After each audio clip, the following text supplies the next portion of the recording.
Would you like to learn how to care a lot less about what other people think?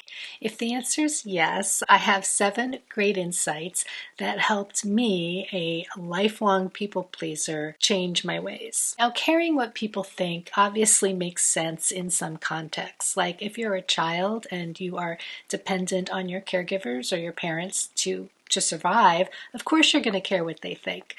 When you're a young adult and you're in school or have a job, you're going to care what your teachers and your employers think because you depend on them for your grades and for your salary. But some people, and I'm raising my hand here, expand this exponentially to start caring what everyone thinks, like your neighbors or the person walking their dog across the street or your friends or your Aunt Martha who you haven't seen in 5 years. And this can be extremely crippling and inhibiting in areas large and small. Like you might not plant lilacs in your front yard even though you love lilacs because everyone else is planting azaleas, or you might not publish the book that you have had a lifelong dream of writing. So the first insight that I had that really helped me was to realize that when I ask, what is so-and-so thinking, I am basically making them a gatekeeper for my life. And that really didn't sit well with me because my life is my life and I want to live it as authentically as I can, as in sync with my own values and desires and interests and curiosity. I feel like everyone gets their own life to manage and I didn't need to give my life to other people. I wanted to be the owner of my own life. And sometimes this gatekeeper conversation isn't even that explicit. It's just this enormous sense of inhibition. For example, I took an introductory art class once and I was sitting next to someone who was not a beginning watercolorist. Like she just started playing before the class even started. And it really made me feel inhibited about, painting because I just didn't want her to see my beginning marks. And I was able to overcome that by taking a deep breath and then just remembering that it was important to me to learn to paint, and I wasn't going to learn to paint if I didn't actually try. And that actually leads me into the second insight I had, which is that I actually had no idea what the woman next to me was thinking. Like, she could have been thinking, oh, look at that horrible newbie, but I didn't know that. And if I didn't know that, why didn't I imagine a more positive story that she was thinking, oh, how wonderful, someone else is learning watercolor. Also, I didn't even know if she was thinking about me at all. She could have been thinking about a million things other than me next to her. Either way, it doesn't matter. And that leads into the third insight, which is that even if someone is having a negative thought about me, I can survive it. I remember years ago, I was going to post videos of myself learning to play guitar. And so the very first video that I uploaded, I got a comment, which was, "You are so ugly, you look like a man." And yeah, that wasn't fun to read. But the basic point that it does hurt. There's a sting when we are judged cruelly by other people, but it's totally survivable.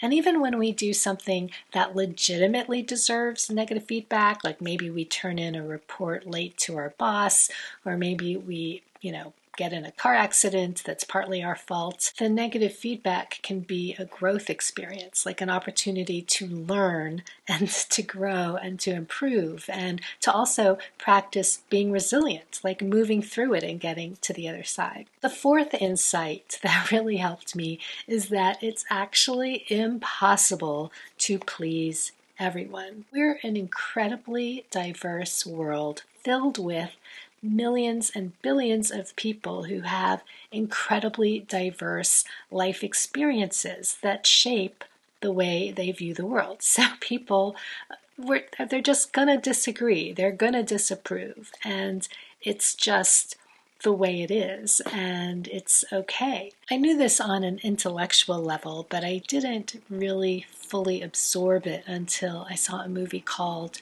Won't You Be My Neighbor? At least that's what I think it was called, about the life of Fred Rogers.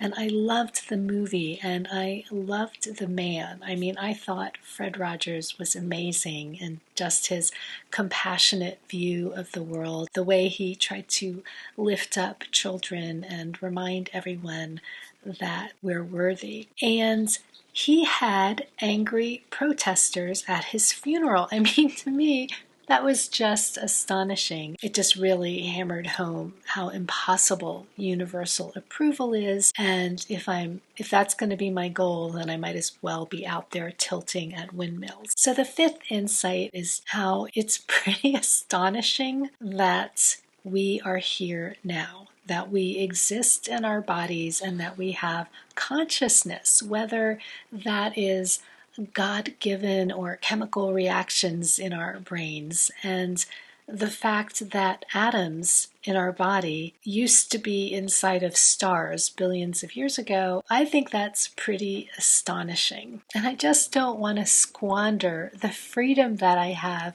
to shape my life, just follow my curiosity and my hopes and my dreams and just see where they go. The sixth insight is that I don't have to be successful at everything I do.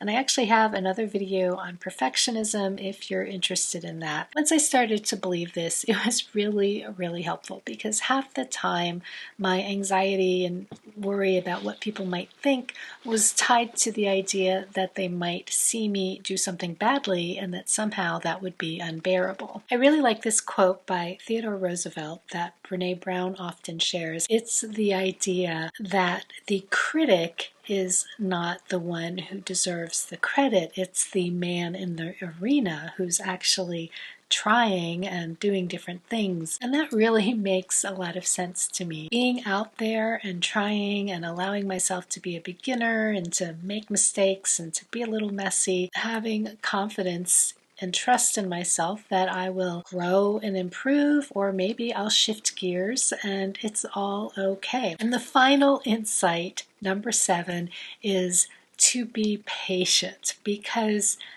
awareness does not just flip a switch in your brain and then suddenly everything is just perfect. It doesn't work that way. It is an ongoing conversation that I have, with myself, and that if you are struggling with this as well, that you will have with yourself whenever you are asking yourself the question, what will they think? Or you're finding yourself feeling really inhibited. In fact, I had this conversation with myself last year when I was trying to decide whether to change my hair, because I had worn the same wig for 35 years and it felt a little nerve-wracking to try, something so completely different. And it's possible to make tremendous progress even when those thoughts still come into your head. So that's it for my insights, and I hope at least some of them were helpful to you. And if you enjoyed this video, please let me know by hitting the like or subscribe button below.